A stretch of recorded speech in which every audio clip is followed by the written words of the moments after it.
Bueno, buenos días. Si os parece, continuamos con el desarrollo de la jornada. Pide paso el protocolo y disculparnos. Vamos a ser muy breves porque consideramos que lo realmente importante es la serie de mesas y, sobre todo, la ponencia que vamos a tener a continuación. Por parte de la Fundación CUAES, a la entidad que represento, dar las gracias a las cátedras institucionales de ERESA y Sistemas Genómicos que han compartido con nosotros los esfuerzos para apoyar esta jornada. También a la Asociación Valenciana, la Asociación de Familiares de Alzheimer de la Comunidad Valenciana.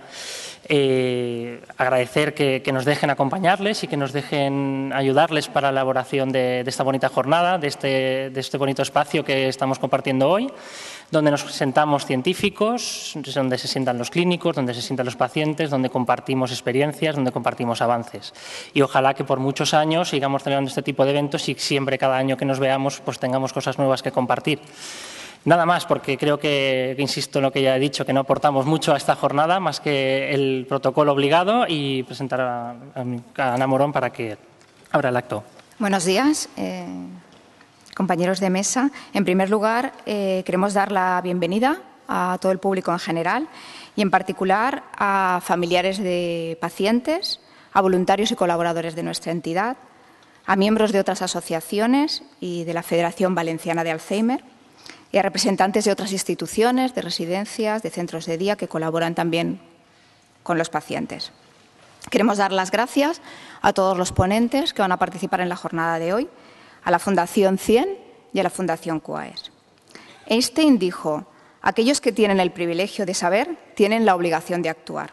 Pues bien, en este aula magna hay muchos privilegiados y tenemos nosotros la obligación de pedirles que actúen y que compartan su conocimiento. La investigación es imprescindible para conseguir algún día la solución eficaz al problema de nuestros enfermos. Una cuestión que, a nuestro entender, está pendiente en nuestra comunidad es el tema de la donación de cerebros, cuestión que queremos que se aborde hoy aquí.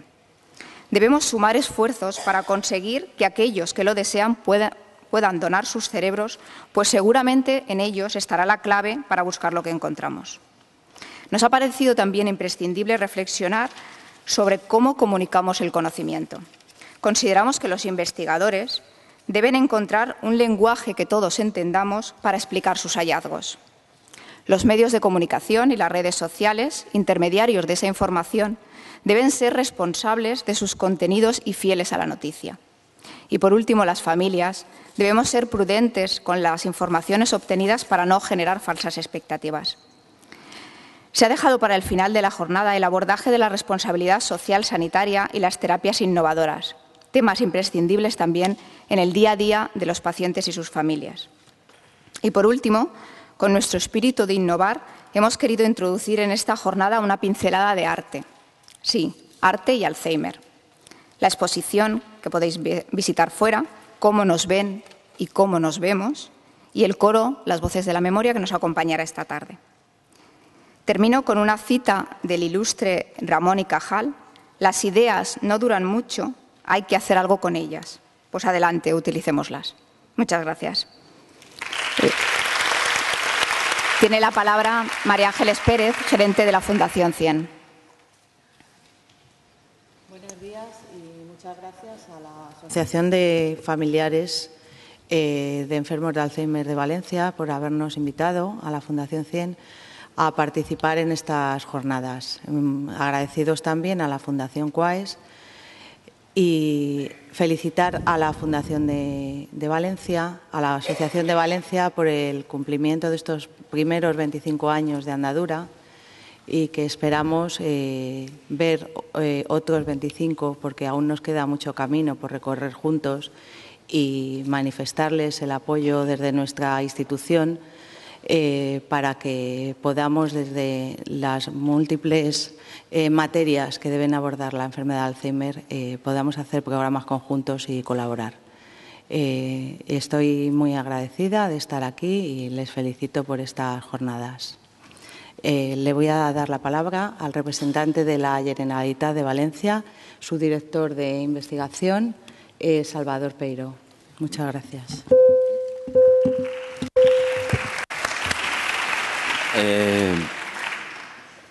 Bueno, muchas gracias, señores gerentes y señores y señoras gerentes de las fundaciones CIEN, CUAES y la FAP. Lo primero que me toca hacer es excusar a la consellera de Sanidad y al director general de investigación que tenían que haber venido esta mañana y que esta mañana me han dicho que sentían mucho no venir. Conociendo dónde están, estoy seguro que preferirían estar aquí, pero que lo hiciera expreso. Cuando venimos los subdirectores generales a estas cosas, el público tiene dos suertes. Una, que somos gente poco dada a hacer discursos largos, y dos, que somos gente bastante práctica. Lo de los discursos largos probablemente es porque nos avisan a última hora y no hemos tenido tiempo de prepararlos, ¿eh? No, somos como los maridos engañados, los últimos en enterarnos de que tenemos que ir a un sitio, ¿no? En lo de las cosas prácticas, pues lo primero, felicitar a la Asociación de Familiares de Alzheimer Valencia. 25 años, ¿no? Es una de las cosas que hay aquí. Son muchos años. Y muchos años haciendo trabajo, estando ahí.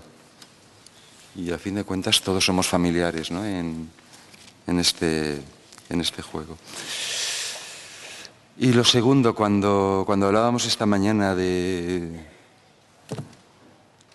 qué diablos cuento que no sepan aquí, o qué va a hacer la consellería, o qué no va a hacer la consellería, y qué decimos y no decimos, en realidad comentábamos que pocas cosas, ¿no?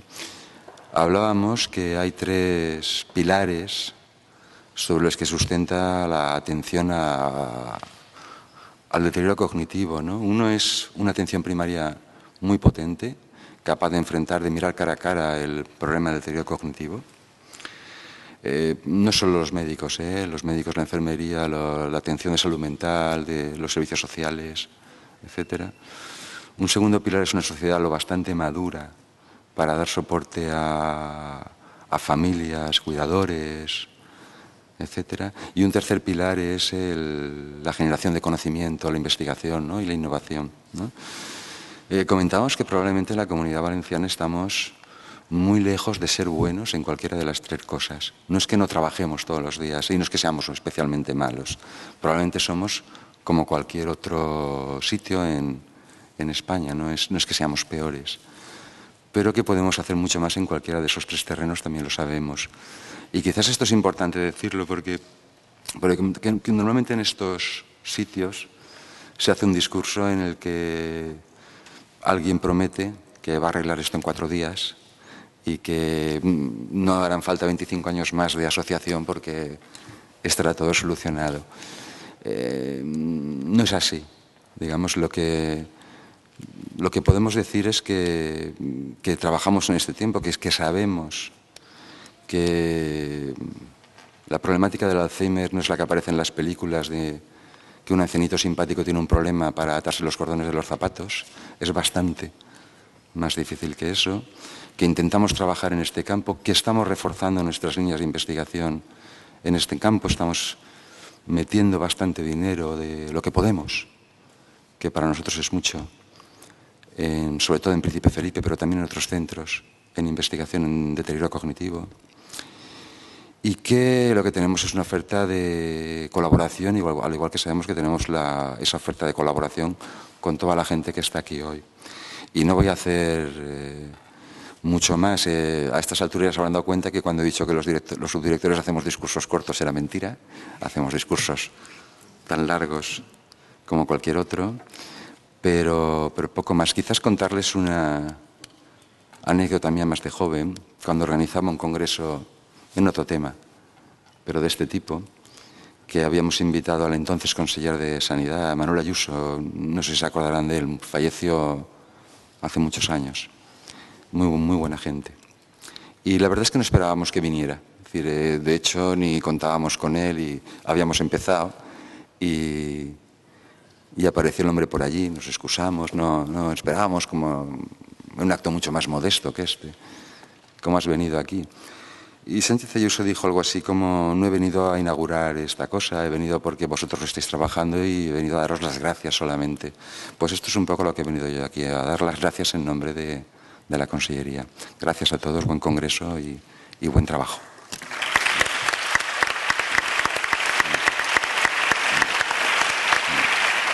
Bueno, buenos días. Bienvenidos a nuestra casa. Es un placer acoger en esta sede, es decir, esta reunión de la Asociación de Pacientes de Familiares de Pacientes con Alzheimer. Quiero aprovechar para agradecerles a ellos y a la Fundación Quaes que me han invitado a presentar esta mesa. De paso, felicitar a la asociación por ese 25 aniversario. Este va a ser uno más de los múltiples actos que certifican su salud mental, física y de todo tipo, al menos en sus dirigentes. Desgraciadamente, sus pacientes siguen estando afectados, ¿no? Y el tema que nos va a ocupar es un tema que ya han mencionado antes en la presentación y que creemos que es crucial, y es crucial además que se resuelva en nuestra comunidad, que es el tema de los bancos de cerebros para la investigación. Afortunadamente tengo el honor de poder presentar a una de las personas que tiene más experiencia en este tema y que creo que nos va a ilustrar acerca de este problema, que es el doctor Alberto Rábano. El doctor Alberto Rábano empezó su andadura en este campo ya en el siglo pasado, aunque sigue siendo joven, pero ya en los 90 ya empezó a trabajar en este campo y, de hecho, luego se ha consolidado como el director del Banco de Tejidos del Programa 100.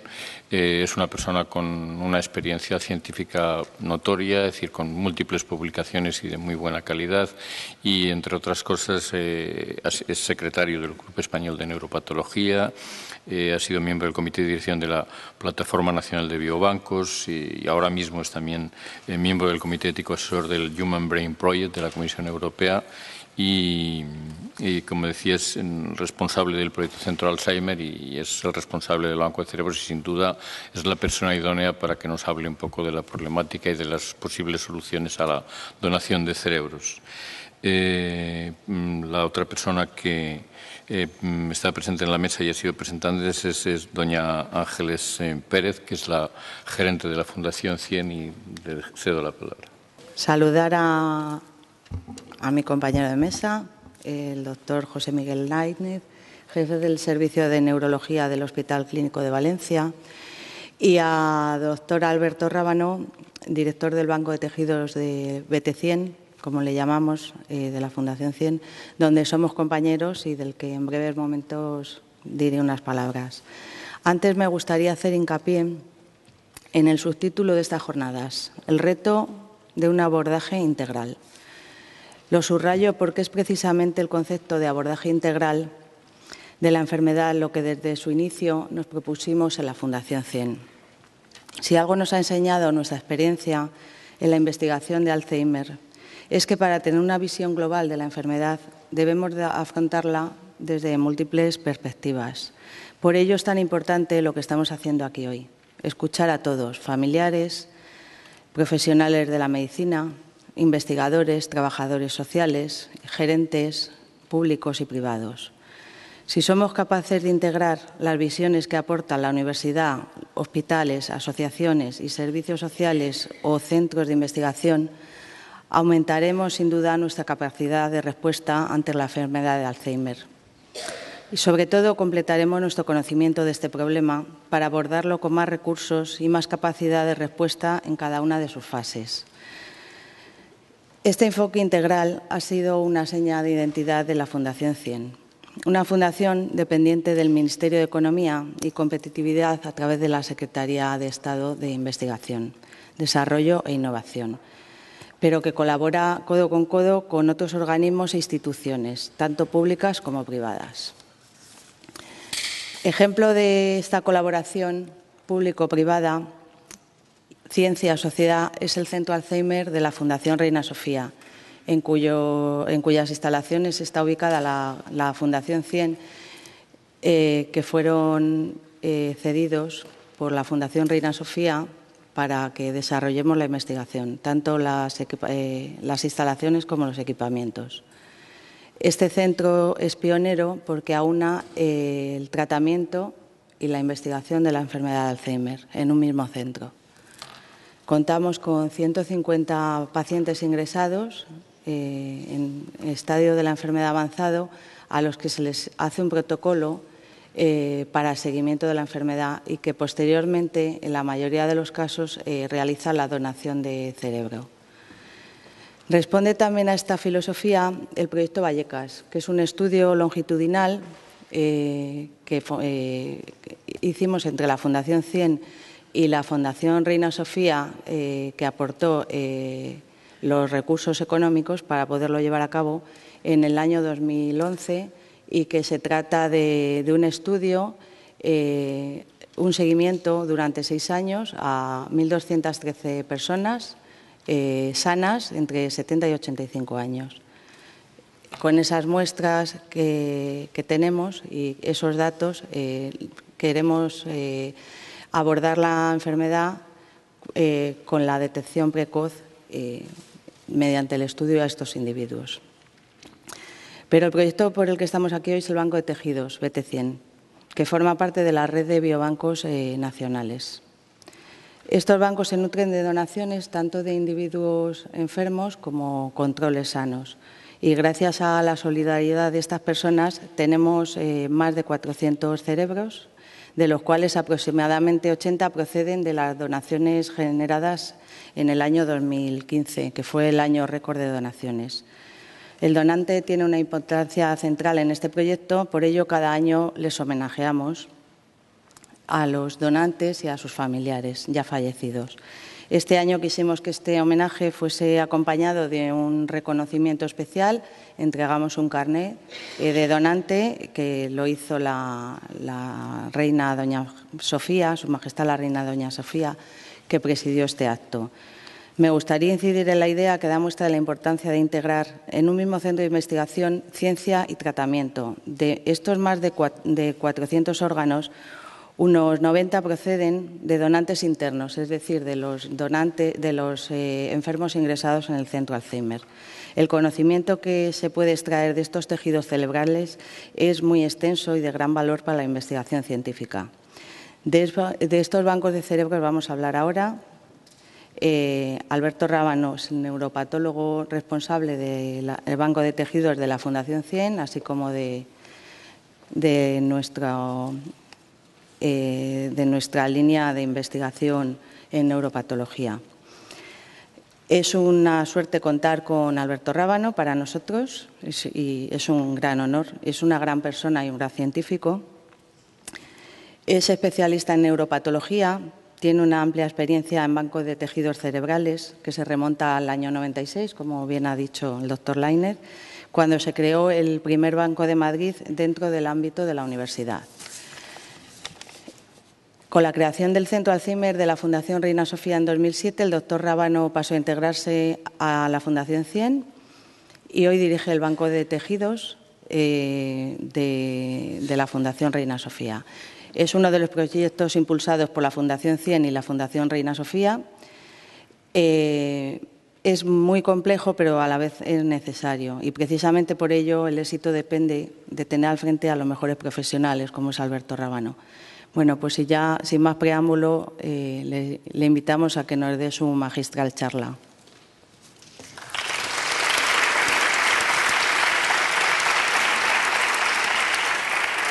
Bueno, buenos días y muchas gracias por la invitación, muchas gracias por todas estas amables palabras.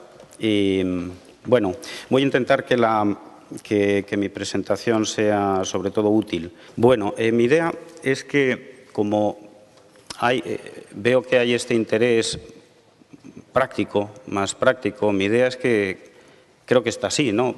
Planeado, que podamos luego, que haya preguntas y podamos, yo creo que va a ser lo más interesante.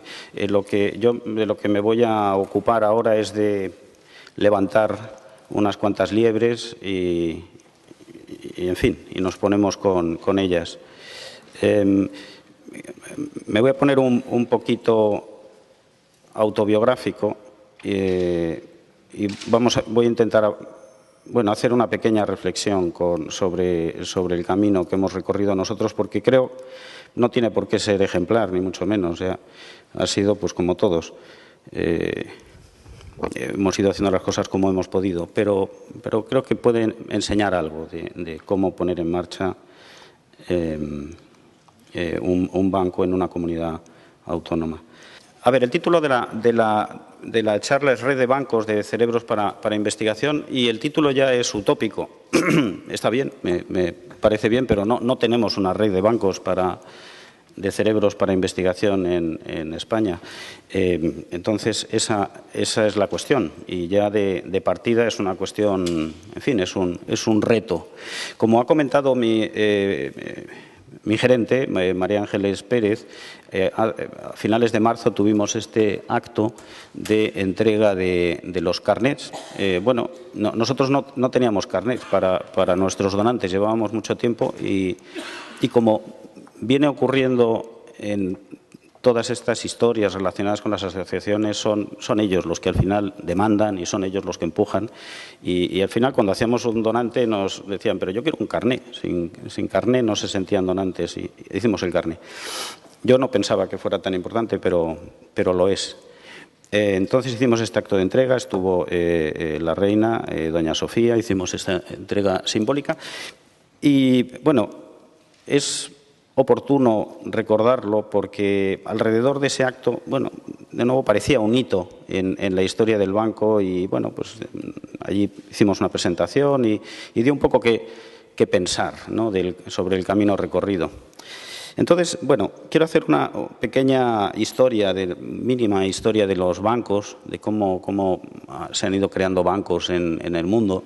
Y cómo nos hemos ido construyendo nuestro propio banco, nuestro proyecto.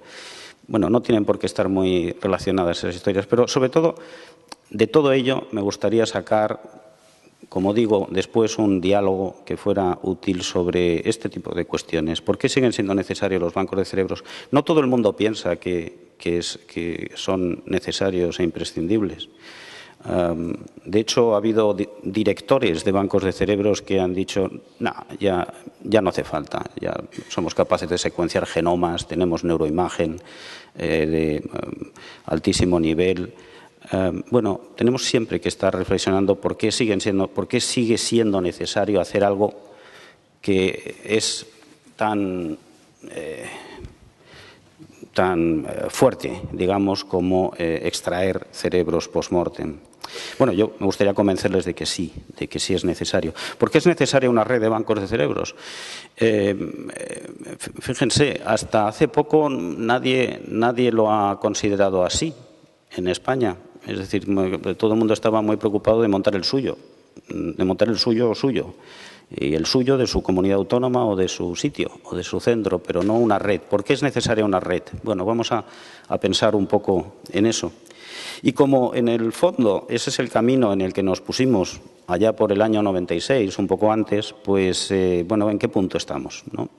Yo creo que siguen siendo necesarios los bancos de cerebros, que necesitamos tener una red, especialmente en España, donde tenemos unas condiciones ideales para este tipo de colaboraciones. Pero bueno, vamos a ver dónde estamos.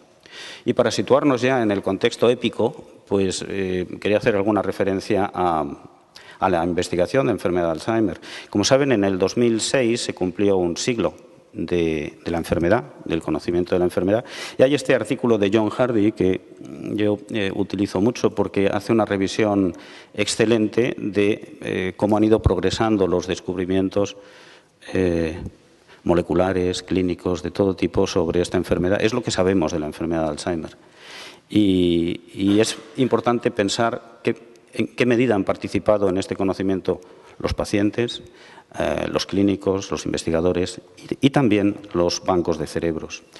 Del 2006 hace 10 años, de manera que ya estamos en 110 años y todo esto sigue ocurriendo. Bueno, los comienzos son los que conocemos y el primer cerebro pues, fue el de Auguste D.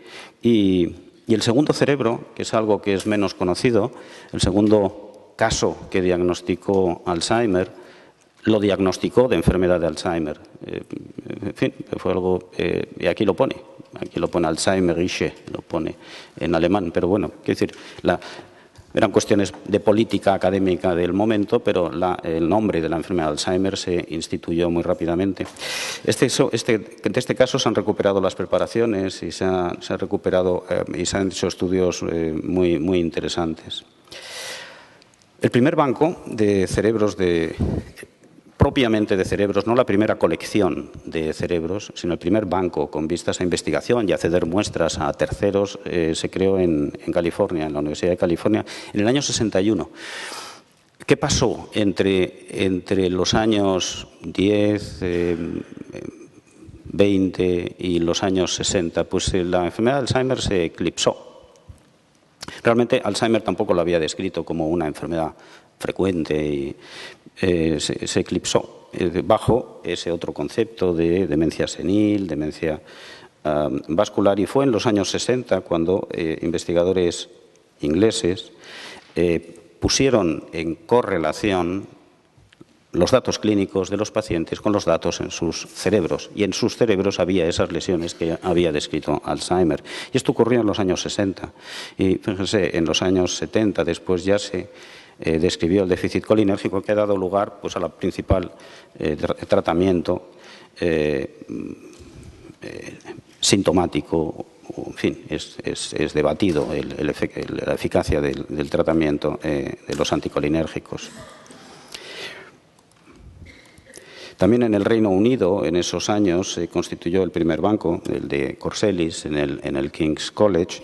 Es decir, los bancos se van constituyendo en los años 60 a la vez que, bueno, estas enfermedades, y muy fundamentalmente la enfermedad de Alzheimer, se va describiendo, se va conociendo su prevalencia real. Hay una década que va de los años 80 al 2000, que son 2 décadas prodigiosas realmente, porque de esas 2 décadas procede lo que sabemos desde el punto de vista molecular, de lo que hablamos todos los días, de A-beta, de tau, depende de lo que se ha descubierto en esas décadas y sobre la base de material recogido en bancos de cerebros, de material donado, de los que se fueron creando poco a poco en Estados Unidos, en el Reino Unido principalmente, y después en algunos países europeos y también en Japón.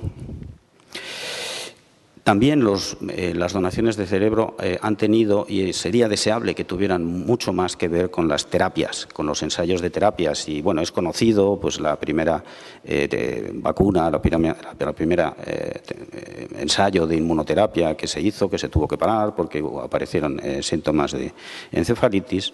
Y fue importante que algunos de esos pacientes que habían tenido efectos secundarios de ese tratamiento fueran estudiados como consecuencia de donación de cerebro y se viera que, bueno, clínicamente no habían sido eficaces esas terapias, habían dado lugar además a efectos secundarios que habían obligado a detener el ensayo, pero cuando se miraba el tejido, pues efectivamente había áreas enteras de corteza cerebral lavadas de lesiones de beta-amiloide.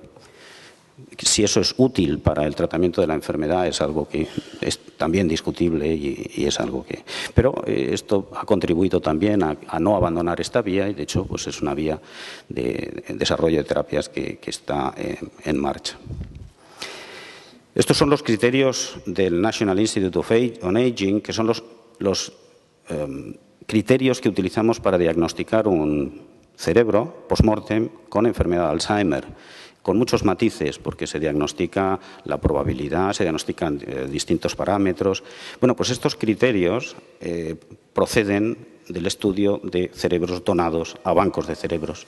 Es decir, sin todos estos programas de donación y fundamentalmente en Estados Unidos, no tendríamos unos criterios, no podríamos decirle a un investigador, aquí tienes unas muestras clasificadas y de una enfermedad de Alzheimer en estadio de Braak 5, etcétera, ¿no? Es decir, que los bancos de cerebros están en el núcleo más profundo de la investigación del Alzheimer en el mundo. Lo han estado y lo seguirán estando. Aquí no he traído ninguna imagen, pero el deterioro cognitivo leve, el inicio de la enfermedad, la fase prodrómica, es decir, todo eso tiene su correlato en los cerebros que se está estudiando en estudios longitudinales como el proyecto Vallecas que ha mencionado María Ángeles Pérez y sabremos bien de esas fases iniciales de la enfermedad cuando podamos estudiar un buen número de cerebros post-mortem con buena información clínica. Bueno, esa es la historia del mundo y ahora vamos a hablar de una historia más modesta y más, que es la nuestra. Este es nuestro díptico, todos podemos ser donantes de tejido cerebral, es un lema de la Comunidad Europea, y voy a presentar algunos hitos en la historia del banco. Empezamos en el año 96 en la Facultad de Medicina, porque nos acogió el rector de la facultad, nos cedió unos espacios gratis y empezamos sin presupuesto, cero. Es decir, éramos pues, un grupo de investigadores, patólogos, neurólogos, y ya está. Y pedíamos, por favor, a la gente que hiciera caso a las asociaciones de familiares que querían donar el cerebro, y teníamos un teléfono móvil de este tamaño en aquella época y nos dedicábamos a convencer a los directores de los hospitales que salían de la piscina en un domingo por la mañana o algo así, de lo que era una donación de cerebro, que tenía que aceptar que entrara un cadáver en su hospital inmediatamente para que se extrajera el cerebro. Y todo eso funcionaba. Y funcionó. Aprendimos a hacer algo que no se hacía y, bueno, ahí estuvo el impulso de Justo García Llévenes, que quería recordarlo.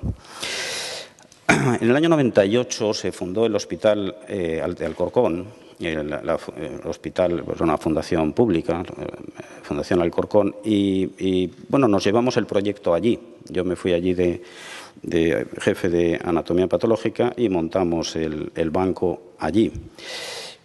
Todo eso podría haber sido algo más o menos tranquilo si en el año 2000 no hubiera empezado, Navidades del 2000, recordarán las primeras vacas gallegas positivas para encefalopatía espongiforme bovina, y empezó la crisis de las vacas locas, y la crisis fue como un huracán que nos llevó a los pocos bancos de cerebros que había en ese momento.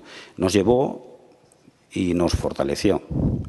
También quiero dedicar un recuerdo al gerente del hospital, que nos ha ayudado mucho a, digamos, a hacer la transferencia después a nuestro centro. Hablaré más de la crisis de las vacas locas, porque creo que es el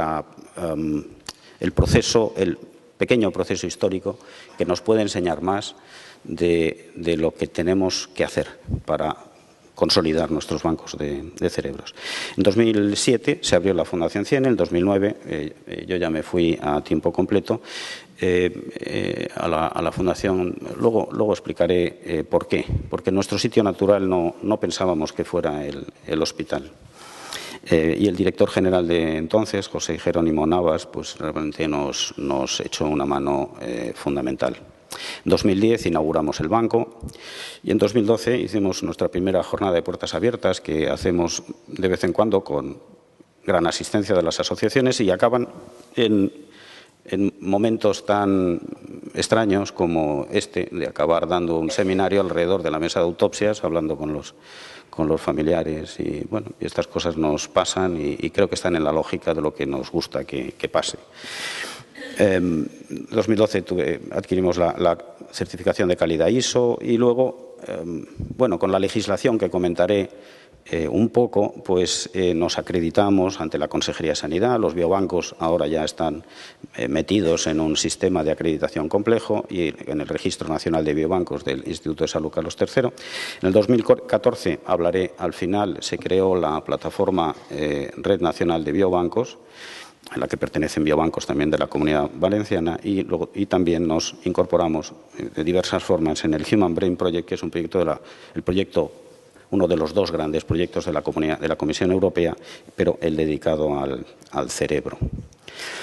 Esta es una imagen de una publicación periódica del Banco de la Sociedad de Parkinson de Londres. Ese era nuestro modelo y ha sido nuestro modelo siempre, los bancos ingleses, porque eran bancos que no estaban en hospitales, dependían de las asociaciones.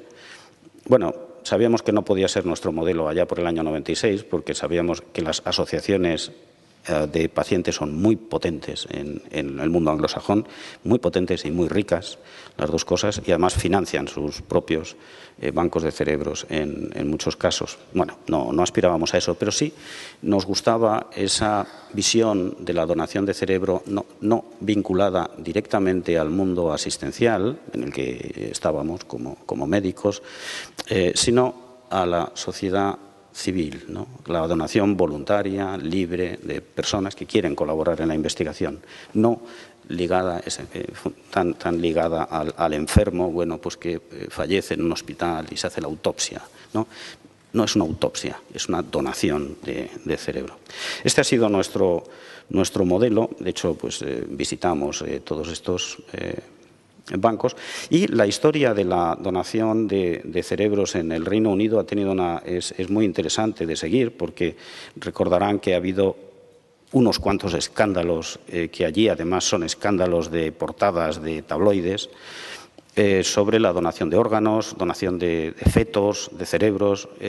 Tuvieron un episodio muy crítico en el que descubrieron por una denuncia que en los hospitales ingleses había alrededor de 75.000 cerebros que nadie había donado, es decir, sencillamente se habían obtenido en autopsias, pero bueno, es que no existía ese concepto de donación en los hospitales.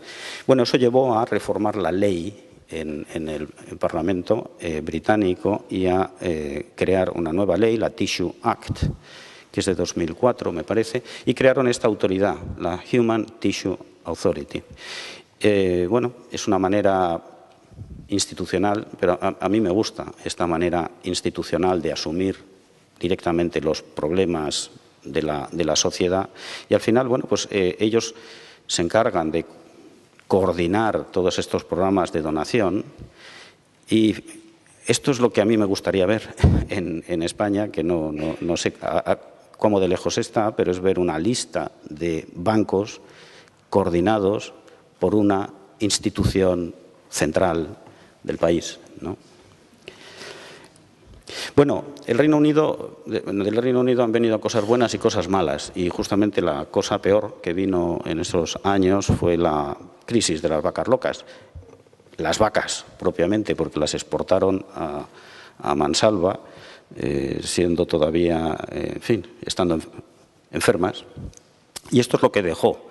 Lo que dejó la crisis de las vacas locas en los años 80 fue la crisis de la variante de enfermedad de Creutzfeldt-Jakob en los años 90, finales, y 2000, y hizo pico en el 2001, y esta es la situación que ha quedado. Esto es a finales del año pasado, pero no ha habido ningún caso nuevo que yo sepa. 177 casos en el Reino Unido, 27 en Francia, 5 en España, y bueno, y un goteo de casos por otros países europeos y extraeuropeos, y en relación, bueno, ya nadie duda, con el consumo de material de encefalopatía de vacas enfermas, de material de encefalopatía espongiforme bovina. Bueno, corría el año 2000, Navidades del 2000, enero del 2001, que es cuando se desata la crisis, que fue una crisis de consumo de carne. O sea, no fue una crisis primariamente sanitaria, porque no había casos en España todavía, pero fue una crisis económica de todo un sector económico muy potente. Y entonces allí, brum, distintos ministerios se movieron a toda velocidad, se dieron cuenta de que el miedo al consumo de carne dependía del diagnóstico de casos humanos de variante, y que el diagnóstico de casos humanos de variante solo lo podían hacer los bancos de cerebros.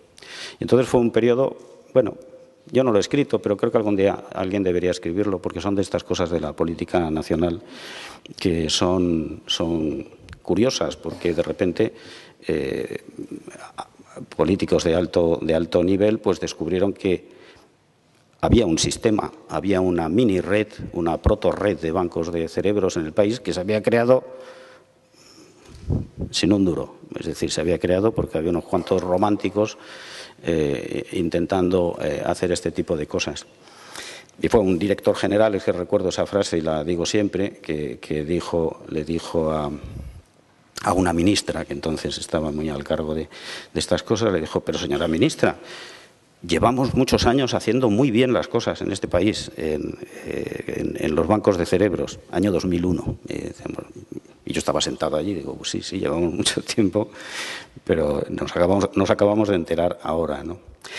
Y estas cifras que os pongo, yo estuve en Alcorcón, se creó un centro de referencia para todo el país, para todas aquellas áreas del país que no tenían su propio centro de referencia. Muchas comunidades autónomas, Cataluña, el País Vasco, Galicia, tenían su propio centro de referencia, pero otras no. Y en ese periodo que yo estuve a cargo de ese centro, pues hicimos todos estos casos que están numerados aquí de sospecha de enfermedad de Creutzfeldt-Jakob, de enfermedad priónica humana, para ver si detectábamos casos de variante de la enfermedad relacionada con las vacas locas. Bueno, pues eso funcionó a la perfección. Había que pagar transportes de cadáveres que venían por aquí, o sea, de cuerpos que atravesaban el país sin ningún problema. Hasta entonces era un mito. No se puede mover de una comunidad autónoma o tal. Nosotros lo habíamos hecho sin ningún problema y esto funcionó, realmente funcionó. Y yo recuerdo haberle dicho también a otro director general en ese momento, que luego ha estado por esta comunidad bastante, la enfermedad de Creutzfeldt-Jakob es un problema pequeño, puntual, y es un problema de alarma sanitaria y pasará, como así ha ocurrido. Pero el problema social grave y profundo es la enfermedad de Alzheimer. ¿Por qué no aprovechamos la energía, los circuitos, todo lo que se ha puesto en marcha para estudiar los casos de Creutzfeldt-Jakob, para montar una red de donaciones nacional de enfermedad de Alzheimer? Me dijeron, sí, bueno, eso ya veremos, sí, vale. Y ahí quedó la cosa. Estos son los 5 casos que hubo en España. Nosotros diagnosticamos 4 de estos casos. El quinto fue en el Marqués de Valdecilla. Y de los múltiples comités que en ese momento se formaron, es la España de los comités, en el Ministerio de Ciencia y Tecnología, bueno, yo me ocupé de redactar con un grupo de trabajo esto, algo que me interesaba tanto como una opinión científica sobre bancos de tejidos y muestras neurológicas de procedencia humana. Y era bueno, esto es lo que debemos hacer, esto es lo que queremos hacer. Y queríamos que hubiera una coordinación de bancos de tejidos, de los poquitos que había en ese momento, en el Clínic de Barcelona, en Navarra, en el Meixoeiro de Vigo y alguno más que estaba intentando arrancar. Queríamos estar coordinados. Pero de ahí ahí quedó. Ese documento está en la web, lo podéis consultar, pero no. Bueno, nosotros a lo nuestro. Hemos aprendido en este tiempo quiénes son nuestros interlocutores. Por un lado, los donantes y las familias, y ese es nuestro día a día. A los donantes les ofrecemos participar en la investigación, donando, por supuesto, pero les ofrecemos también un diagnóstico, el diagnóstico definitivo de la enfermedad, que es algo muy importante para muchas familias que están preocupadas por una enfermedad genética o que están preocupadas por cuál es el diagnóstico realmente de una enfermedad que ha podido durar 15, 20, 25 años. A los clínicos que cada vez más participan también haciendo donantes, sugiriendo a los donantes que se hagan, les damos un diagnóstico definitivo. Y no solo uno, les damos todos los diagnósticos que están incluidos dentro de un cerebro post-mortem, que son unos cuantos. Ayer por la tarde tuvimos una sesión en Madrid con 3 casos, una sesión de demencias, y con 3 casos casi los cogimos a última hora y un poco al azar. Bueno, en ninguno de los 3 casos el diagnóstico se correspondía con el diagnóstico clínico. No quiero decir en absoluto que eso ocurra, pero eso ocurre mucho en los cerebros donados, porque hay mucho interés por parte de los neurólogos y también por parte de los familiares en conocer qué está pasando con casos especialmente atípicos. Aprendemos muchísimo todos en este tipo de sesiones que solo se pueden hacer si se ha donado el cerebro. Y yo siempre al final de estas sesiones pregunto, bueno, si no se hubiera donado el cerebro, ¿con qué diagnóstico se habría quedado este caso? Bueno, pues si uno compara el diagnóstico definitivo final con el diagnóstico que se habría quedado el caso archivado y clasificado si no hubiera habido donación, pues realmente es que estábamos hablando de otra cosa. Pero los bancos no se han creado para esto. Esto es algo que es un motor y es algo que empuja a los bancos, pero los bancos no debemos perder tampoco el norte, se crean para promover la investigación básica dirigida a identificar procesos patogénicos que se puedan controlar con terapias modificadoras de la enfermedad. Es a eso a lo que vamos. Queremos modificar la enfermedad de Alzheimer, necesitamos conocer los procesos moleculares de la enfermedad de Alzheimer humana, no solo de los modelos transgénicos o modelos celulares, y por eso necesitamos ceder muestras bien clasificadas a los investigadores. Bien, estos son los procedimientos básicos de un banco como el nuestro. Yo creo que el nuestro no es muy distinto de otros que en el mundo. Tenemos actividades que tienen que ver con la promoción y la extracción. Tenemos actividades que tienen que ver con el archivo, el diagnóstico, la clasificación de los casos y la cesión de muestras, como he comentado. Nosotros tenemos una estructura que no es muy complicada, no somos muchos, luego pondré una foto y el que somos pocos, pero estamos muy especializados en distintas áreas de diagnóstico de neuropatología, de investigación, de bioquímica, etcétera. Muy importante el aspecto legislativo. En España, hasta el año 2007, no había legislación sobre esto, había la mejor legislación del mundo sobre donación de órganos para trasplante, pero y nos acogíamos en parte a esa legislación y a la ley de autopsias, pero a partir del 2007 se legisla, se hace la ley de investigación biomédica, que se desarrolla en el 2011 con el Real Decreto de Biobancos. Y bueno, este Real Decreto ha sido realmente algo que ha impulsado sobre todo los biobancos hospitalarios, pero bueno, ha puesto orden realmente en el manejo de las muestras biológicas humanas. De acuerdo con los requerimientos, estos requerimientos legales, pues todos los biobancos y los bancos de cerebro son biobancos, puesto que utilizan muestras biológicas humanas, pues biobanco debe tener una dirección científica, que en este caso soy yo, y un comité científico externo y un comité ético externo. El comité ético es el del Carlos III y el comité científico está formado en este momento por esta lista de investigadores, que son investigadores de primer nivel en neurociencias en España, y entre ellos pues uno que está sentado en la sala. La mitad de nuestras donaciones son de enfermedad de Alzheimer. Luego hablaré del programa de donación interno y externo, que también ha mencionado María Ángeles. La mitad prácticamente son de Alzheimer, pero quiero destacar una cosa en esta diapositiva que es muy importante. Si miramos la proporción de donaciones de esclerosis lateral amiotrófica, ELA, y de Huntington, y lo comparamos con la frecuencia de casos de Alzheimer, eso no se corresponde con la prevalencia de estas enfermedades en la sociedad. Y eso es porque tenemos muchísimas donaciones de ELA y de Huntington. Porque las asociaciones promueven muy activamente la donación desde hace mucho tiempo. Eso es lo que quiero transmitir. Las asociaciones siempre han estado detrás y, digamos, dirigen, en cierto modo, nuestra actividad.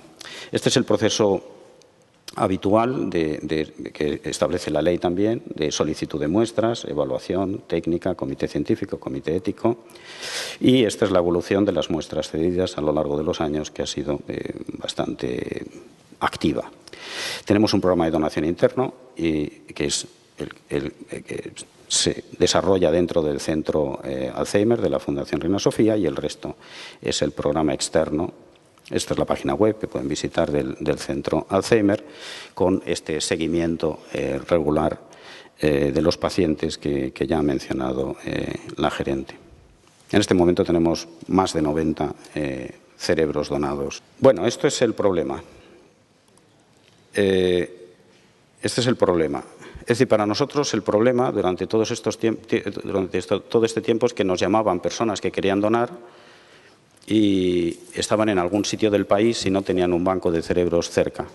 Nosotros, si han fallecido en este radio de unos 150 kilómetros, en general hacemos el traslado a nuestro centro. Si no, colaboramos con centros hospitalarios, y estos son con los que venimos colaborando, para que hagan la extracción con nuestro protocolo y nos la envíen. De estos centros colaboradores han surgido nuevos bancos de cerebros en Murcia, en Córdoba, en Salamanca y el último en León, que junto al nuestro se han incorporado a los que ya existían. Y esta es la red que hay en este momento en el país. El Banco de Murcia es muy significativo aquí porque desde que se creó en 2007 también y está muy activo en la Risaca, pues está recibiendo donaciones de toda la Comunidad Valenciana, de parte de Andalucía y realmente está pues ocupando todo este espacio de Levante. Esta es la evolución de nuestras donaciones, del programa interno, del programa externo, los casos de consulta. Y me quiero detener un poquitito más en los centros que reciben muestras nuestras, que son pues prácticamente todos los centros de investigación en neurociencias en el país y algunos de fuera del país, en Estados Unidos, en Australia, en algunos países europeos. Y no quiero dejar de mencionar esta colaboración que va creciendo y creciendo y es uno de nuestros proyectos más singulares. Y estamos estudiando cerebros de mamíferos muy viejos, como se ven en el zoo, y especialmente primates, pero no solo primates. Y os pongo un ejemplo. Este es un tigre de Siberia, que muchos hemos visitado en el zoo de niños, porque vivió muchos años, y tiene sus placas de beta-amiloide y su angiopatía amiloide. Y esto es algo que, bueno, va siendo conocido, pero hay modelos naturales de Alzheimer que tenemos que estudiar. Estas son las publicaciones que se han producido con material del banco.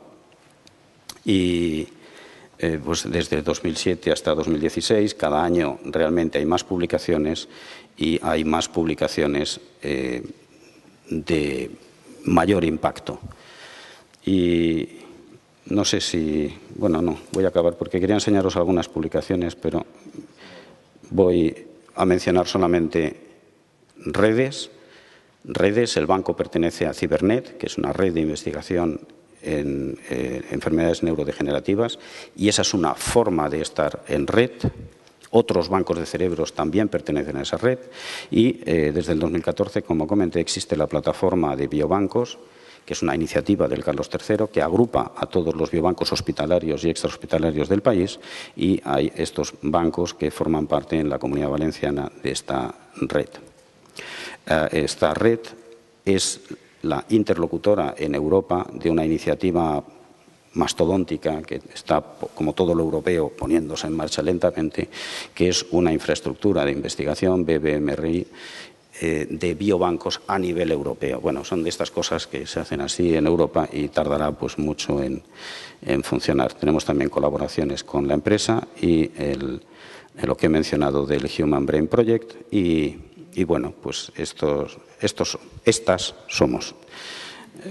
Y muchas gracias.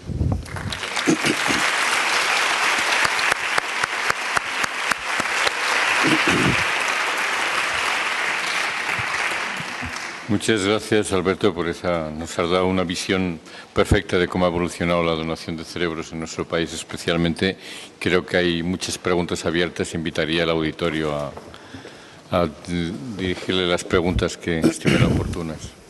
Bueno, tomando tus palabras, que ya nos dijiste hace 2 o 3 años en Alicante en un congreso que te invitamos, represento a la Federación de Familiares de Alzheimer, de asociaciones de Alzheimer, y que, bueno, a ti y a gente que nos está viendo, que tus palabras ya han sembrado y ya estamos, como dijo aquel, trabajando en ello, con la Consellería, con Fisabio, con varios técnicos e investigadores que están en la sala, con el ánimo de crear la plaza de neuropatólogo. Y bueno, lanzo un reto a algunos de los que nos conocemos. Necesitamos un investigador jefe para liderar un proyecto. Queremos repetir, queremos completar ese mapa de España con un banco de tejidos en la Comunidad Valenciana. Con ese proyecto Vallecas, será proyecto Valencia Naranja o lo que sea, que estamos impulsados desde los familiares y con colaboraciones institucionales. Todo tardará, sabemos las dificultades, la dichosa crisis, pero bueno, igual que cuando conozco perfectamente en los años en que se inició todo el proyecto en Madrid, lo vamos a conseguir también los valencianos y, insisto, tu siembra hace unos años aquí en nuestra comunidad está dando ya frutos. Gracias. Y bueno, ya que una vez tengo el micrófono, Juana, gràcies, felicitats per els 25 anys, ànimo a Fa València.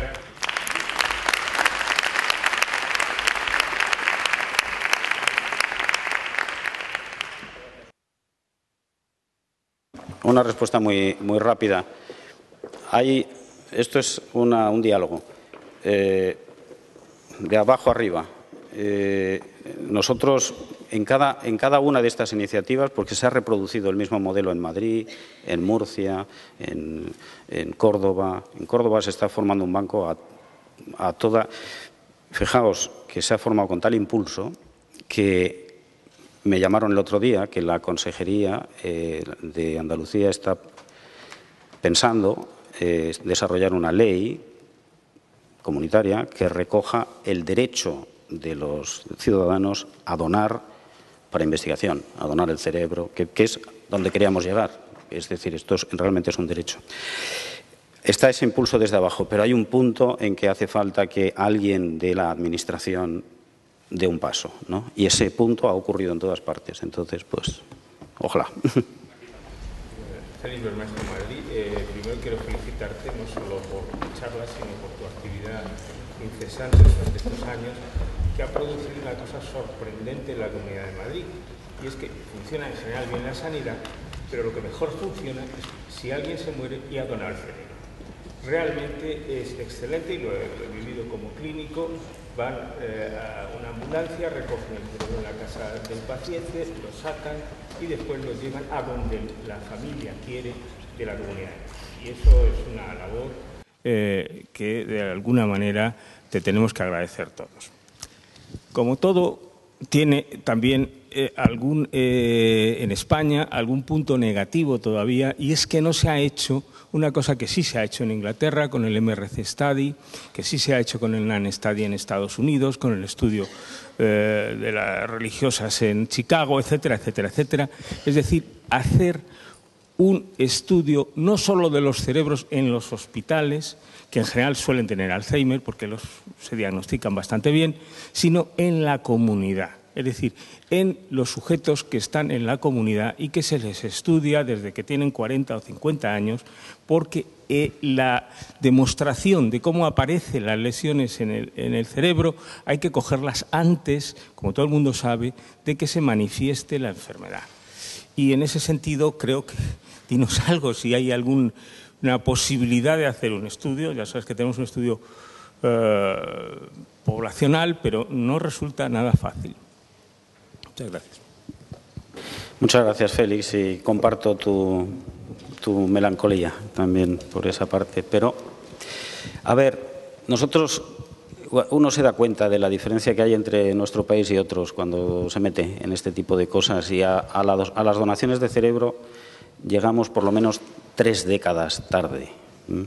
A los estudios longitudinales de los que han surgido todas estas grandes correlaciones clínico-patológicas, el de Chicago, el de Baltimore, el del Medical Research Council, ahí llegamos al Framingham, ahí llegamos más décadas tarde. Eso, y yo ahí reconozco que la magnitud de esos, María Ángeles lo sabe bien, poner en marcha un proyecto como el proyecto Vallecas, vosotros lo sabéis también, Félix, poner en marcha un proyecto longitudinal en España es llorar, como decía el otro. Pero, bueno, es el siguiente escalón, realmente. No, yo simplemente añadir que una cosa que se echa en falta siempre que se habla de donaciones y de bancos de cerebro es la importancia que tiene que donen su cerebro a las personas que no tienen nada.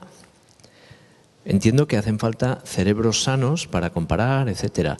Y redundando un poco en que los estudios longitudinales se consigan cerebros, habría que impulsar esta idea, que es importante que done el cerebro todo el que quiera, tenga enfermedad, no tenga enfermedad, tenga historia familiar, no tenga historia familiar. Gracias, Pablo. Tanto es así que cuando en Murcia hubo un momento en que quisieron montar el banco de cerebros al nivel más alto, porque surgió así. Y, de hecho, la primera donación de cerebro la comunicó el presidente de la comunidad en ese momento. Hemos tenido la primera donación de cerebro en Murcia. Dije, bueno, vale, si tiene que ser así, mejor. Pero en Murcia me preguntaron, ¿qué tenemos que hacer para tener una identidad propia como banco de cerebros? Y eso se lo he recomendado a todos los bancos. Bueno, pues, por ejemplo, si tuvierais muchos controles, si tuvierais muchas donaciones de cerebros sanos, os seríais un cerebro casi único en el mundo. En el mundo, porque nosotros recibimos visitas de gente de fuera y les pasa a todos lo mismo. Bueno, pues lo han hecho. En el ámbito hospitalario, es cierto, no en el ámbito comunitario, que es todavía lo que tenemos pendiente. Bueno, y hoy, pues tenemos muchos investigadores de Cibernet que nos solicitan tejido y, bueno, es que necesitaría tal Alzheimer de esto tal o Huntington tal y controles. Digo, ya, pero es que controles. Pero pregunta en Murcia, si en Murcia, y entonces Murcia ya es hoy el banco de los controles. Y luego solamente quiero añadir, en Murcia han hecho otra cosa que para mí era algo donde yo no me había atrevido a meterme, que son las donaciones pediátricas, neuropediátricas, que es algo también muy demandado en el mundo. Y en cuanto se pusieron, un grupo de neuropediatras excelente en Murcia, en colaboración con un grupo de Santiago de Compostela, pues han descrito unas cuantas enfermedades nuevas.